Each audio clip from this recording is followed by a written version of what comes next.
Hi, just a quick note to say that I've been having some technical difficulties, and so instead I decided to run a rerun episode from season two.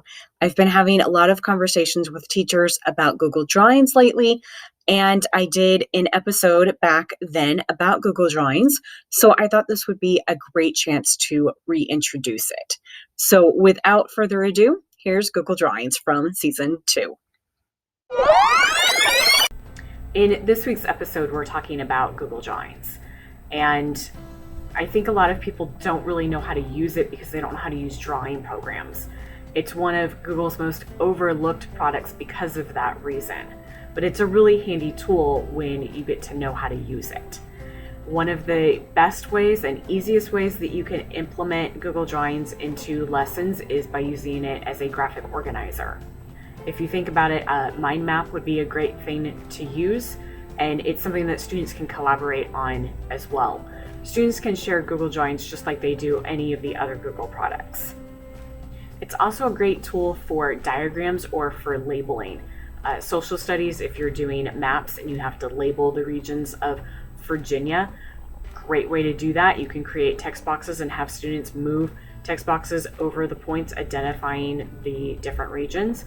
Or for science, if you need students to label something like plant cells or animal cells, another great tool.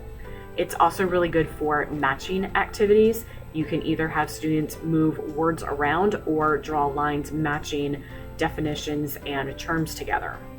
Or you could do smaller things like crop images or have students create custom word art. Let's jump in and create a file. You're going to first go to Google Drive and click on the New button, then down to More and over to Google Drawings. And because this is in a shared folder, I'm just going to go ahead and click Create and Share. And when you first open up Google Drawings, it's going to have this transparent background, which is great because you don't really need to worry about the background if you don't want to. You could add a background in. If I go to background and then pick a color, it will automatically put in that color choice for me. Or if I just wanted to insert an image, I can go over to Insert Image, and I can just do a quick search in Google Drive for an image. Okay, and I'm going to select this apple. And then I can always resize the image as well. And then here I can center it. You'll also see that there's alignment. So I just have that red line right there. So it also will line it up for me. So if I'm looking vertically or horizontally, it'll help me when I'm trying to line up images and text together. So here I just want the image and maybe I just want the white background, and I don't even need to do that. If I want to use this as an image, I can then go to File, Download as a JPEG, and it will open up as just a JPEG file with a white background. So that's what's really nice about having that transparent background. So let's get to know some of the tools that you can use. You have all of the tabs up at the top just like you would in any other Google document, but I really want to focus on these right here in the toolbar. So you have your select tool. Anytime that you use one of these tools, and when you're finished, you're going to want to go back to the select tool. Otherwise, you're going to stay on the tool that you had previously selected. The line tool is great. So like what I said with labeling a map or plant cells, you could have students draw a line, or you could draw a line that way and then have students move words to put into that line, or you could even draw a box and then have students move words into a box. Or if you're trying to have students draw a line to connect things or point out things, the line tool would be really good. You can also click on the drop down arrow and then choose different types of lines or arrows. The curve tool we recently just used in Mr. Lumpkin's classes when we were trying to have students tell us about the path of different hurricanes. This is great because every single time I click, I can move this around. So this was really great for creating different paths. And then if you double click, it will actually get out of that. So like I said, I'm still in that line tool and I'm done with it. So I want to go back and choose my arrow tool. Now I can do different things with any of the objects that I put on this canvas area. If I click on the lines, I get some other tools in my toolbar, or if I click on the image of the apple, I have some additional tools as well. So let's look at the image of the apple real quick. Here I can crop the image. So if I wanted to take some of it out, I can. And so then I only see a portion of it because I've cropped it. If I wanted to get that back, all I have to do is click that crop icon again and then just take it back, or you could click the undo button. You also have some image options, so you could recolor something. Let's say I want to just have a green apple. I could do that. I can also play with the transparency a little bit. And this can come in handy when you're trying to layer different things on top of each other. You may want something that isn't quite so solid and you can see through it. This is great for that. Okay, so I'm just going to reset that real quick. Okay. Then if I click on my line tool here, I have some different options for the line. I can change the color of the line. I can also change the thickness of the line. So let's make it 8 point there.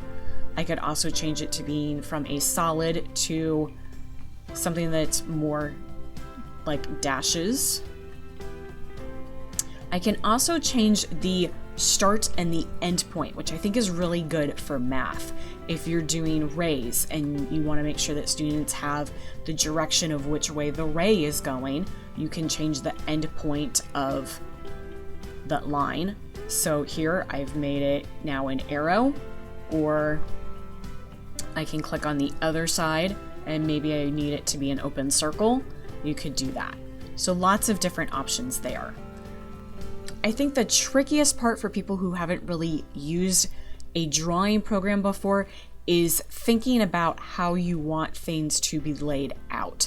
If you're just kind of doing things on the fly, sometimes it can be tricky to put things in the right order.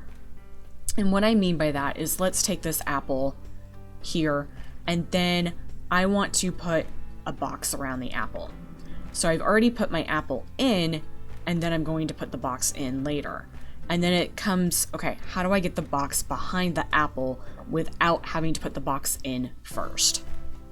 So if I right click on top of that box and go to order, I can send it to the back, and now the box is behind the apple and the apple is now on top of the box.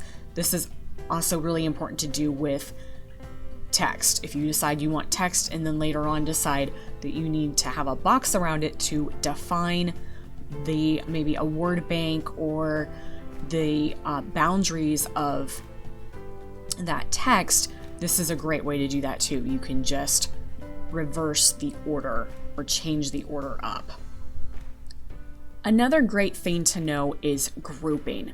Let's say I wanted to have this apple and this box move together as one. It could be that maybe you have a list of items on one side and pictures of something on the other side, and you want to physically either move the text over to the pictures or have the pictures move to the text to match up concepts. It would be nice to have them all physically move as one. So here, if I just click on the apple, and then if I hold down my control key and click on the other item, that will grab both of them, and then I can right click and go down to group. That will put them together. So when I move them, they move together as one. Another way that you could do this, I hit undo real quick. To group them or highlight is to just drag your mouse around both items, and then it will grab and highlight both of them, and then you can right click and hit group. You could also go to arrange and hit group that way. If you need to make any edits to either one of them though, you'd have to ungroup them and then make the changes and group them together again. If you're looking for some more guidance on how to use Google Drawings for graphic organizers, I have a folder in Google Drive. The link will be in the bottom of the YouTube link, so it will be down in the details section of YouTube. I will put the shared link to all of these different graphic organizers that I have either collected or created based on something else that I have seen as a graphic organizer and put it into Google Drawings. There's quite a bit. And don't worry about messing anything up. I do have a backup of this, but I think the best thing to do would be to click into one of the graphic organizers and then go ahead and go to File and make a copy if you find one that you would like to use with classes. Our app/site spotlight of the episode goes to EduClipper.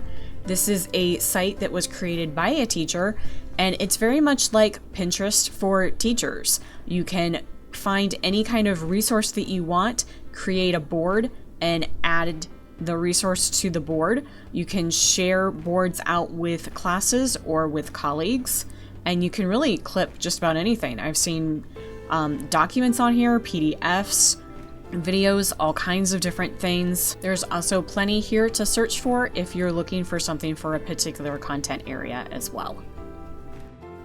Thanks for watching this week's episode. If you have any questions on Google Drawings or EduClipper, please shoot me an email. I'd be more than happy to work with individuals or even departments on implementing either one of these tools.